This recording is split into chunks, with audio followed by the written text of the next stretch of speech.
မယ်သူကအသက်ဝယ်ရမယ်အသက်ဝယ်ရမယ်ဟုတ်ပြီဘာလို့ဆိုတေးတော့သူကအသက်ဝယ်ရမယ်အကြီးကြတော့ရှားလူကြီးဆိုရလေချောင်းနေပြရပါမလားပြေသွားတယ်တတိယထားနော်ဟိုကပုံစံစာစင်းအောင်ချင်တာလေညက်ပြတ်တယ်ဟုတ်တယ်ဒါမှဟိုစော့လာတော့မလုံးနဲ့ပေါ့ဟိုပုံစံစာပေါ့စတစ်ကာတွေညက်ဖို့မလားဟုတ်လား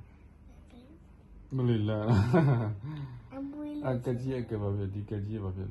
စံပြေဘူးဘာလို့ကကြီးဘာတိမဝေးတိုင်းဟောဆိုဝေးရလာကြီးပဲတရားနဲ့နေပြီးဆိုရလေရှင်းပြမစဘာလို့ရှင်းပြဟုတ်တူပါတမောင်လေးစီရယူဟုတ်တယ်ဒီထိတ်ကဒီမောင်လေးခလေးညက်တဲ့ဟာအတုံးမကြီးမထိုးမိအောင်တုံးမိတာဟဲ့လားဟာမကြီးတုံးဟိုကကြီးကြီးဝယ်မှာတော့ဒါမကြိုက်ဘူးလားတေးလို့လားတခြားရှင်းပြလေဘာလို့အဆိုးရှာကဘာစားရကိုလုံးစနေလိုက်ကြီးလိုချင်တာရှင်းပြအောင်လေအဲ့လိုလေးတော့တက်ပြောသွားတယ်ပြောရှင်းပြအကြီးဆုံးကြီးရအောင်လေပြမယ်မဟုတ်ပြအောင်လေဘာအဲ့ကကြီးရလေရှင်းပြတယ်ဘင်းရှင်းပြအောင်ပေးလို့ရှိမယ်တော့ဝယ်လိုက်လို့ရှိရင်ကြီးလေးနဲ့ကြီးရဲ့အဲ့ကြီးရဲ့ချိန်မှာလည်းကြီးလေးကြီးတော့လေအဲ့ဒါအဖုံးလေးဖုံးလိုက်တယ်ဒီမှာမထိုးမိအောင်လို့ဟိုကလည်းကောင်းတယ်သူကပူကောင်းတယ်ဒါကြတော့လေ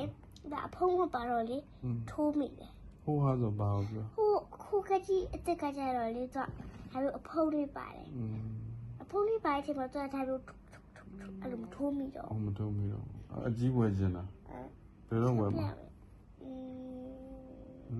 ဘယ်တော့ဝယ်မှာဒီမှာအမွေးထော်လိုက်ညက်နောက်ပါတကယ်အဲ့လိုမလုပ်အောင်လေသပင်ကဆိုင်တော့မဟုတ်တာဒါလေးကိုစဘယ်နည်းဝယ်မှာဘယ်နည်းဝယ်ဒါခလေးကိုနဲ့